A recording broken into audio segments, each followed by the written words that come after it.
இன்னைக்கு அநேகருடைய வாழ்க்கையில் ஒரு கேள்வி எழும்புவது உண்டு. ஆண்டவர் ஏன் என்ன சோதிக்கிறார், ஏன் என்ன பாதுகாக்கவில்லை, ஏன் என்னை சுற்றிலும் வேலி அடைக்கவில்லை, இப்படியாக கேள்வி எழுப்புவார்கள்.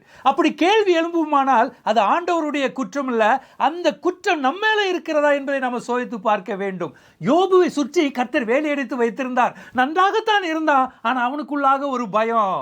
என்னுடைய ஆசீர்வாதத்தில் நான் இழந்து போயிடுவேனோ, எனக்கு நோய் வந்து விடுமோ, இப்படியாக அவன் பயந்து அவனுடைய ஆசீர்வாதத்தை அவன் இழந்து போனான். இதை நான் சொல்லல, யோபுவே ஒரு ஸ்டேட்மெண்ட் கொடுத்திருக்கிறான். 3வது அதிகாரத்தை வாசித்தீங்கன்னா, நான் பயந்த காரியம் எனக்கு நேரிட்டது, நான் அஞ்சினது எனக்கு நேர்ந்தது என்று சொல்றான். ஒருவேளை அவன் விசுவாசத்தில் ஸ்ட்ராங்கா இருந்தான்னா அந்த சோதனையை கர்த்தர் அனுமதித்திருக்க மாட்டார், அந்த வேலை அடைப்பை கர்த்தர் நீக்கி இருக்க மாட்டார்.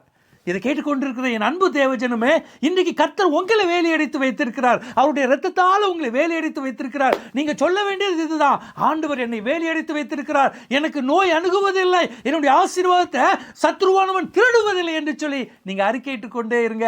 கர்த்தர் உங்களை பாதுகாத்து உங்களை ஆசீர்வதிப்பார். God plus.